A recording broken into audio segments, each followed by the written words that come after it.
Hey, it's Jo here, and it's great to have you with me. Now, I wanted to talk to you today about something that you've been telling yourself. And it's something that's not true. It's something that's keeping you stuck in your life, and it is leaving you unable to really show up as the best version of yourself, to be able to find true joy and fulfillment and contentment, and to really live your life in the way that I know you want to. And this thing that you're telling yourself, the crazy part about it is it's not true. It's something that I told myself for a number of years, and when I realised that this thing was holding me back and keeping me stuck, and I did a lot of work to change it, it's completely transformed my life, how I live it, how I see things, and how I feel inside. So what is it? You've been telling yourself, that's just who I am. That's just who I am. That's just what I do. That's just how I cope with things. That's just how it is. That's just me. Now, we can tell ourselves that in an uplifting way. We can tell ourselves that, I am a positive person. I am someone who is driven and who works hard. And that can serve us really well. But what you've been telling yourself is that I'm just a worrier. I'm someone who worries about things. That's just who I am. It's just what I do. I'm someone who overthinks. Things play over and over in my mind. When I get that text message from someone and I start to look into the words they've used and I think, oh, what do they mean by that? Are they annoyed with me? Did I do something wrong? And I'm just someone who overthinks about that stuff. I'm just someone who gets angry when people cut in the queue in front of me. I just get angry. That's just who I am. That's just what I do. Now, what we're leaving off on the end of that sentence, the unspoken part is, and there's nothing I can do about it. There's nothing I can do to change it. That's just who I am, and there's nothing I can do about it. I can't change it. That's really what we're saying to ourselves. And when you really hear that, you start to notice that that is your quiet inner victim talking. Victim. It doesn't feel good as a word, but it's something that actually all of us show up as a victim in our lives at one point or another. Some of us live our whole lives as a victim in our own life.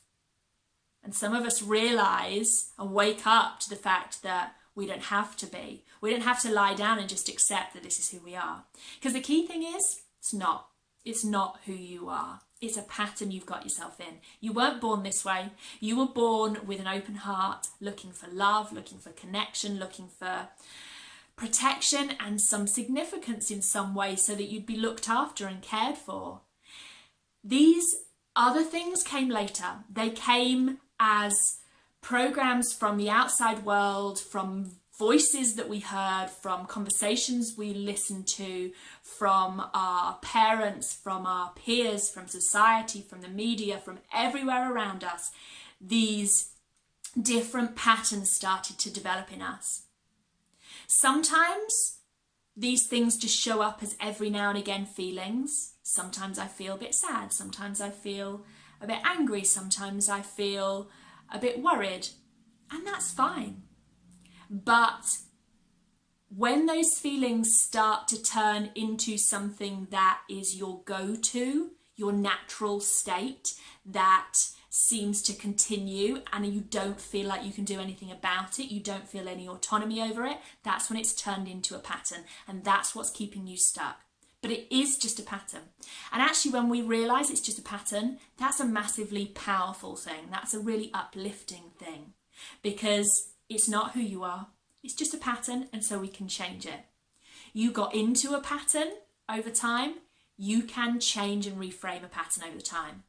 Now, the one key thing that I want you to do in order to start moving forward is to, first of all, just acknowledge when you hear yourself saying or thinking, that's just who I am, it's just what I do.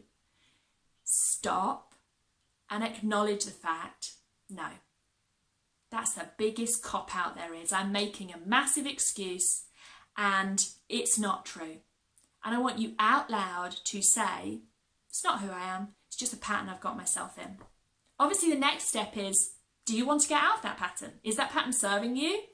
Is it not serving you? And if it's not, do you want to change it? Do you want to be able to get to the end of your life and look back and go, I was awake throughout my life. I was doing this shit on purpose. I was really making sure that the decisions I was making and the direction I was going in was exactly what I chose and what I wanted for it. I wasn't just lying down in my own life and allowing things to happen to me because I was telling myself a lie. You can decide whether you want to do something about it, but firstly acknowledge it. And then, well, what can you do about it? Listen to the language you're telling yourself. Find those triggers that are triggering it. So if it's something like worry, what is it that's triggering that worry? Because any pattern, a habit, has some sort of trigger. And the trigger might be a thought, it might be an action, it might be a sound, a sight, a smell, it might be some external thing that happens that then you start to internalise and start to perceive in a certain way. Look out for those triggers and start to write those triggers down. And also look out for the reward. Now that sounds crazy with something that feels so negative. Of course I'm not getting any reward from worrying. Of course I'm not getting any reward from anger. Oh yeah, you are. You are, or you would not continue that. A habit only works because we feel a reward from it. And the reward doesn't have to be something that we rationally see as positive. It's something that our subconscious and unconscious or our physiology feels as positive to us. Some of us get a real kick out of worrying, out of feeling angry, out of getting mad. Some of us will admit that. And some of us, it's just a quiet thing that it's there somewhere, you're getting something out of it. So really try and look for what that thing is. And then look at the actual behaviour, the pattern itself, the worry or the stress or the sadness, and look at what else you could do instead. From that trigger, what else could you do that could get you the same reward, but in a really positive way that serves you? If you want any help moving forward, then feel free to reach out. It's my job to help people to identify the patterns that they've got themselves in, look at whether they're serving them, and then to work with them over time to reframe those patterns into something that's really positive. Something that means that when they leave our work together, they can move forward and step forward in a way that they know is going to help them find the joy and the fulfillment and the contentment in their lives because they're doing this stuff on purpose. I'd love to talk with you more about this. Feel free to drop me a message in the comments or to head over to my website where all my contact details are. And even if it's just a quick question you've got, you know I'll be there ready to help you out. That's what I do, that's what I love. That is just who I am. And while you're over at my website, the details should be just below here. Then make sure you scroll to the bottom of my page if you haven't already, and just by adding your email address and your first name, you can become part of my wellbeing tribe, which means that you will get links to these sorts of videos and the blogs that I write, along with loads more inspiration and tools and tips, and then really easy access to me to be able to drop me an email and ask me questions or see what other forms of support I can give. I hope this has been helpful in some way. Just remember, it's not who you are. It's just a pattern you've got yourself in. And I will see you again soon. Take care.